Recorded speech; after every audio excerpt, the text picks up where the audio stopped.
पार पडली। या सभेमध्ये पंतप्रधानांनी शरद पवार आणि उद्धव ठाकरेंना थेट ऑफर दिली की तुम्ही एनडीए सोबत यावं, सर्व काही ठीक होईल अशा पद्धतीने ऑफर। आपण काय करता, संपूर्ण बातमी नीट आम्हाला सांगत नाही। मी आत्ता चॉपरने उतरल्यानंतर बघितलं, त्यांनी नकली शब्द वापरला, नकली शिवसेना, नकली NCP यांनी इकडं मर्ज व्हावं किंवा सामील व्हावं असं। आता कुठल्या हेतूने पंतप्रधान बोललेले आहेत मला कळायला मार्ग नाही, परंतु त्यांचं स्टेटमेंट तुम्ही म्हणताय तसं अजिबात नाही। ते पॉलिटिकल स्टेटमेंट मला तरी वाटतंय, त्याच्यामुळे पॉलिटिकल स्टेटमेंटच्या बद्दल माझ्यासारख्याने लगेच काही मत व्यक्त करणं मला उचित वाटत नाही। म्हणजे त्यांनी म्हटलं की तुमच्या सोबत शरद पवारांनी यावं, एकनाथ शिंदे सोबत उद्धव ठाकरेंनी यावं। मला एक कळत नाही रे तुझं, त्यांनी काय म्हणावं हा त्यांचा अधिकार आहे। मला त्याच्याबद्दल एकदा प्राईम मिनिस्टरने एखादं स्टेटमेंट केल्यानंतर मी काय त्याच्या संदर्भामध्ये बोलणार आहे। आज मी महायुतीतला एक घटक पक्ष म्हणून काम करतोय, आम्ही महाराष्ट्रामध्ये प्रचार करतोय, त्याच्यामुळं बोलल्या पाठीमागचा मतितार्थ काय नक्की आहे ते मी काय अजून समजून घेतलेलं नाही।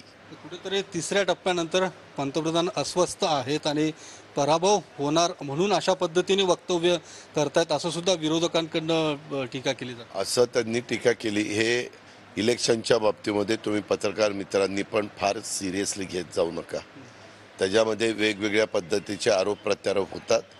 त्यापेक्षा आपण चांगला कारभार उद्याच्याला कोण करेल, देशाला पुढं कोण घेऊन जाईल, देशाच्या 140 कोटी जनतेला संरक्षण कोण देईल याचा विचार आपण करू।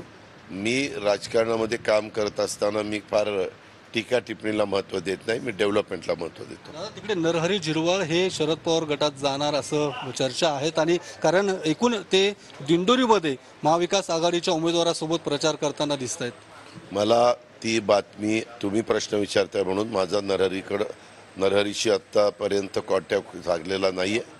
मी त्यांच्याशी कॉन्टॅक्ट केल्यानंतर ह्याचं उत्तर देईन, कारण कधी कधी असं एकत्र बसून फोटो काढला की ते फोटो व्हायरल केले जातात आणि त्याच्यामधनं असा एक विपर्यास केला जातो की बाबा आता हे इकडं जाणार, हे तिकडं जाणार, त्याच्यामध्ये काही तथ्य नाही। धन्यवाद। अमोल कोल्हेंनी पीडीसीसी बँक आणि पतसंस्थांना संरक्षण द्यावं असं म्हटलंय मतदानाच्या दिवशी। अरे द्या ना, कुणी नाही म्हणतंय कुणाला, हे का कुणाला जे वाटतं ते निवडणूक आयोगाला त्यांनी सांगावं आणि त्या पद्धतीनं करावं।